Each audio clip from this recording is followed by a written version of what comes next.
نحمده ونصلي على رسوله الكريم اما بعد فاعوذ بالله من الشيطان الرجيم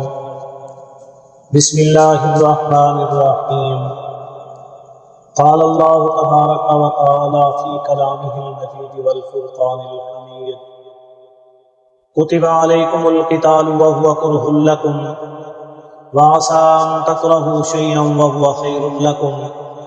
وعسى أن تحبوا شيئا وهو شر لكم والله يعلم وأنتم لا تعلمون صدق اللہ العلی العظیم۔ میرے واجب الاحترام خواتین و حضرات، ارشاد باری تعالی ہے کتب علیکم القتال، فرض کیا گیا ہے تم پر دشمنوں سے لڑنا، یعنی اللہ تعالی نے تم پر یہ فرض کر دیا گیا ہے، واجب کر دیا گیا ہے کہ تم مخالفین سے، اللہ کے دشمنوں سے قتال کرو، جہاد کرو، لڑائی کرو۔ یاد رکھیں جہاد کی دو قسمیں ہیں، ایک جہاد فرض کفایہ ہے اور ایک جہاد فرض عین ہے۔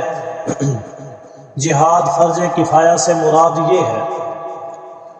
کہ اپنے علاقے، اپنے شہر، اپنے ملک کے علاوہ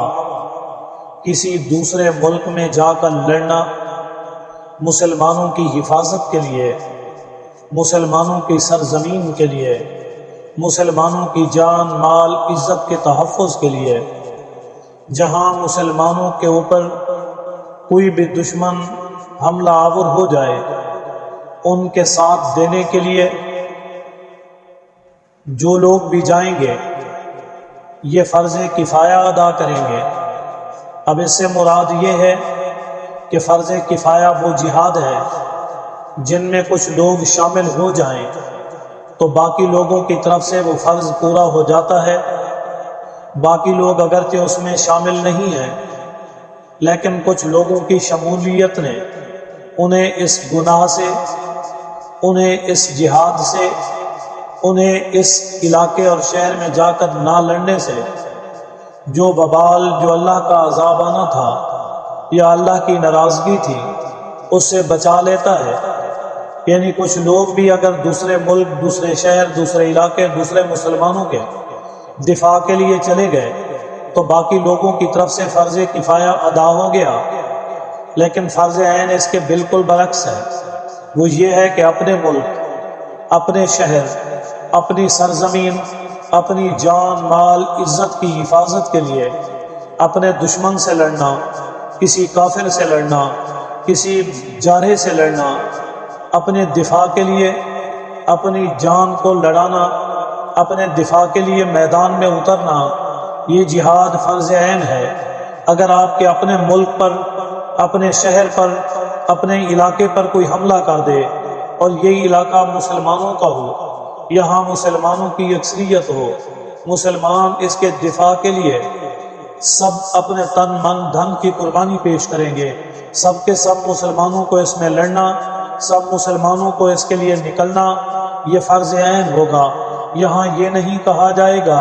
کہ اگر چند لوگ شامل ہو گئے تو باقی سب کی طرف سے یہ فرض ادا ہو جائے گا، نہیں، بلکہ سب کے سب لوگوں کو بذات خود اس میں شریک ہونا ہوگا۔ ہاں، اس میں سے وہ لوگ استثناء ہیں جو بوڑھے ہیں، بچے ہیں، معذور ہیں، بے عقل ہیں، یا اسی طرح خواتین ہیں۔ اب ان تمام لوگوں کی طرف سے جن میں کسی نہ کسی شکل میں کوئی کمزوری پائی جاتی ہے، کسی نہ کسی شکل میں کوئی ضعف پایا جاتا ہے، ان لوگوں کے علاوہ سب ان لوگوں پر جو صحت مند بھی ہیں اور وہ لوگ مسلمان بھی ہیں، انہیں اپنے سب لوگوں کو مل کر اپنا دفاع کرنا، اپنے دفاع کے لیے لڑنا، یہ فرض عین ہوگا۔ اللہ تعالیٰ فرما رہے ہیں وَهُوَ كُرْهٌ لَكُمْ، ہم نے لڑائی کو تمہارے اوپر، جہاد کو تمہارے اوپر فرض کر دیا، اور یہ جہاد اگرچہ تمہیں ناپسند ہو، تم اسے پسند نہ کرتے ہو، پسند نہ کرنے سے مراد یہ ہے کہ تم ڈرتے ہو یا اپنی جان بچانے کے لیے، اپنے مال کے تحفظ کے لیے، اپنی رشتہ داری کی بقا کے لیے، اپنے کسی تعلق کی بنا پر تم اسے اگرچہ ناپسند کرتے ہو لیکن پھر بھی یہ تم پر فرض ہے۔ وَعَسَىٰ أَن تَكْرَهُوا، قریب ہے یہ کہ تم ناپسند کرو جس چیز کو، یعنی جو چیز تمہیں ناپسند ہو، تم اسے اچھا نہ سمجھتے ہو، یا تم اس کی طاقت صلاحیت اپنے دل کے اندر نہ پا رہے ہو، یا اپنے آپ کو اس معاملے میں کمزور سمجھتے ہوں، یا اس چیز کو ناپسند کرنے لگ گئے ہوں، فرمایا کہ تمہارے لیے جو کچھ بھی ہو وَهُوَ خَيْرٌ لَكُمْ، اور وہ بہتر ہوگا تمہارے لیے اللہ کے ہاں، یعنی اگر تم اسے ناپسند سمجھ رہے